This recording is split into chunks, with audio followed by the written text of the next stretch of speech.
Salut à toutes et à tous, bienvenue sur ma page YouTube.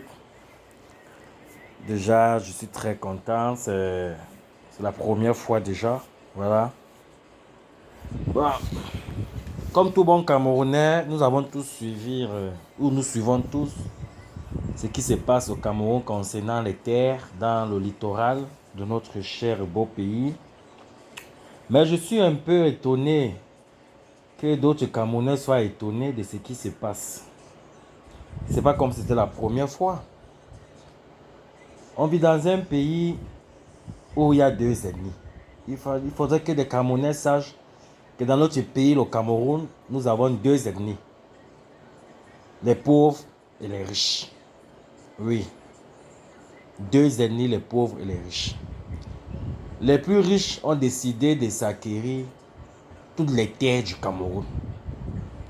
Si seulement vous pouviez savoir le nombre de riches qui détiennent des titres fonciers, je vous jure, vous aurez la chair de poule. Et il y a des gens dans ce pays qui détiennent des titres fonciers. Vous voyez, un seul homme, à lui seul détient des hectares.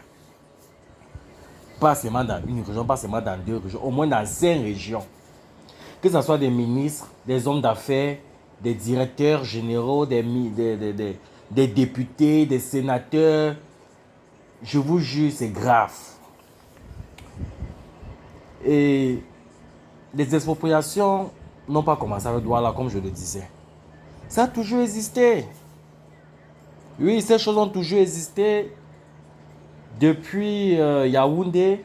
Je me rappelle bien à Loncac où on a eu à casser des gens à l'époque de Timi, où on nous faisait comprendre qu'il veut rendre Yaoundé Paris. Mais regardez Yaoundé aujourd'hui. Après tous ces casses, quels sont devenus ceux qu'on a cassés? Est-ce que Yaoundé est devenu Paris? Non. Mais je vois le peuple camerounais qui s'est entredéchiré sur l'histoire des tribalistes. C'est-à-dire, un riche s'associe avec d'autres riches pour arracher des terres. Comme, si vous savez, c'est un gang. C'est un gang. Aujourd'hui, soutiens-moi, demain, je te soutiendrai. C'est comme ça. C'est-à-dire, quand l'autre vient avec un projet, il faut qu'on le soutienne pour qu'il ait les terres. Demain, quand l'autre viendra avec un projet, c'est pareil. Et quand nous, on se tient entre nous, c'est le Bamileke, c'est les Bamileke. Mais comment pouvez-vous imaginer, imaginez-vous un Bamileke qui vend sa tomate à Douala et qui loue sa chambre à Bepanda. Quand il pleut, même il est obligé de mettre le seau sur le lit. Peut-être sa femme est même malade, son enfant n'arrive même pas à soigner ces derniers. Mais vous vous levez, vous dites les Bamileke. Ça dit vous mélangez même ce pauvre gars-là dans ça. Eux qui n'ont jamais rencontré un milliardaire Bamileke. Le milliardaire Bamileke est plus proche d'un ministre que d'un villageois. Le milliardaire Betty est plus proche d'un ministre que d'un villageois. Le milliardaire nordiste est plus proche d'un ministre que d'un villageois. Oui, c'est comme ça que ça fonctionne ce régime. Et si on continue à se tirer dessus, eux ils se prennent du petit lait, ils boivent du café. Parce qu'ils aiment ça. Ils aiment quand on se bat comme ça et que personne ne les accuse. Ils aiment quand on dit que c'est les Bamileke, les. Ça ne pointe pas un Bamileke spécifique. Ils aiment ça. Quand on entre dans dans cette tohu-bohu, on s'entremêle les jambes. Ils aiment ça. Aujourd'hui, je suis en train de casser à Douala. Je vois des gens qui disent ça concerne les Sawa. Je vois même certains Sawa qui font les vidéos et qui accusent les Bamileke. Le régime aime ça. Parce que demain, quand on va casser à Yaoundé, les gens de Sawa vont dire que mais nous, quand nous cassons, on n'a pas vu les Yaoundé faire les marches même à Yaoundé pour nous soutenir. Les Bamileke vont dire que mais les Yaoundé, c'est pour vous là-bas, battez-vous. Quand ils vont finir avec Yaoundé, ils vont venir casser Bafoussam. On va dire, ah, c'est là-bas chez les Bamileke, débrouillez-vous. Quand on va aller casser au nord, on dira la même chose. Quand on va aller casser chez à Ezeka, en pays Bassa, on dira la même chose. Et c'est comme ça qu'ils vont évoluer. Parfois, on nous disait ceci, quand les colons sont venus en Afrique, quand ils ont commencé à coloniser certains villages, le village voisin disait, ah, ça ne me regarde pas. Et c'est comme ça qu'ils ont fait. Ils sont allés de village à village à village. Jusqu'à le dernier village, ils ne pouvaient plus appeler au secours. Tous les villages étaient déjà pris. C'est ce qui arrive au Cameroun.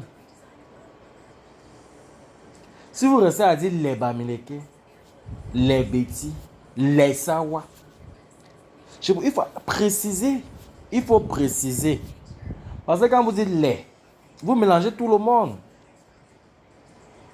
Il y a les Bamileke qui n'ont même pas de terrain, que ce soit dans les villages, que ce soit en ville. Ils n'ont même pas de terrain.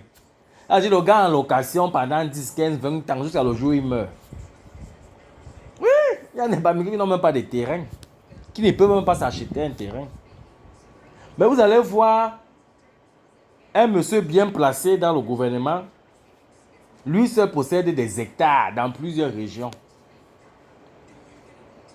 C'est comme ça que ces pays fonctionnent. Ils arrachent des terres à tous les Camerounais. Je me souviens, il n'y a pas de cela très longtemps, il y a de cela peut-être, c'est pas 5-6 mois. Niat, le président du Sénat, M. Niat, a voulu acheter, je ne sais pas si vous voulez acheter ou vous voulez arracher des hectares de terre dans l'Ondé. Vous savez que c'est un gars du Dé. Ça a fait beaucoup parler. À l'ouest, ça a fait beaucoup parler. On a dit que mais comment tu vas venir arracher des hectares ici? C'est pas possible. Donc c'est comme ça qu'ils font. Quand ces gens ont de l'argent, ils arrachent les terres partout.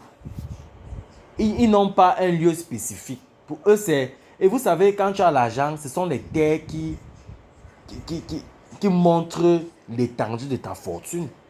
Parce que quelqu'un qui a l'argent veut conquérir les terres. Que ce soit des ministres, des PDG, des directeurs généraux, même les directeurs dans des grandes structures nationales du Cameroun, vous allez voir qu'ils ont beaucoup de terrain. Ils sont de toutes les ethnies. Ils sont de toutes les ethnies. Franchement. Ces gars possèdent des hectares, vous n'avez même pas idée. Ils abusent des pauvres. Et quand les pauvres entre nous, on se donne des coups de poing, ben ils continuent. Si on ne tape pas sur la vraie cible, si on ne tire pas sur la vraie cible, ben on va continuer toujours dans ces choses-là. C'est tel, c'est tel, c'est tel, c'est tel, c'est tel. Et c'est comme ça qu'ils vont continuer. Et on n'aura que nos larmes pour pleurer. Moi, je vais dire aux Camerounais, notre ennemi, c'est l'ennemi pauvre. Les ennemis, c'est l'ennemi riche. Si vous ne voulez pas comprendre ça, continuez à créer les Bamileke. Vous créez que c'est les Bamileke depuis au moins 20 ans, 30 ans. Est-ce que ça s'est donc arrêté? Non. Ça ne s'est pas arrêté. Parce que vous tirez sur la mauvaise cible. Vous tirez sur la mauvaise cible.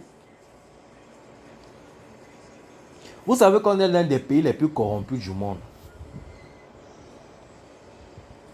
Et on est l'un des pays qui a la plus mauvaise gouvernance du monde. Il suffit que quelqu'un qui a l'argent aille voir, je ne sais pas moi, un député, un ministre, un chef, et il a les terres. Et il n'y a pas que les Bamileke qui font ça. C'est ça le problème. Quand il dit même aussi les Bamileke, il n'y a pas seulement que les chefs, les hommes d'affaires Bamileke qui font ça. Tous ceux qui ont l'argent au Cameroun font ça, de tous les ennemis. Ah oui, oui, oui, oui. Oui, oui, oui, tous ceux qui ont l'argent. Mais donnez 10 milliards à un gars du littoral. Donnez 10 milliards à un gars du littoral, vous verrez ce qu'il ferait de cet argent. Il va vouloir s'acheter des terres pour construire. Et pour s'acheter des grandes terres, des hectares, pour étendre sa fortune, pour montrer qu'aujourd'hui lui-même pèse 10 milliards, il sera obligé d'aller signer des choses avec les ministres. Puisqu'ils sont corrompus, ils vont accepter. Parce que même ces ministres eux-mêmes sont dans la même chose, les mêmes magouilles. C'est dans les mêmes gens. Donc, moi je vais dire aux Camerounais, soyez unis. On est quand même gouverné par des gens qui tiennent le pays depuis 40 ans.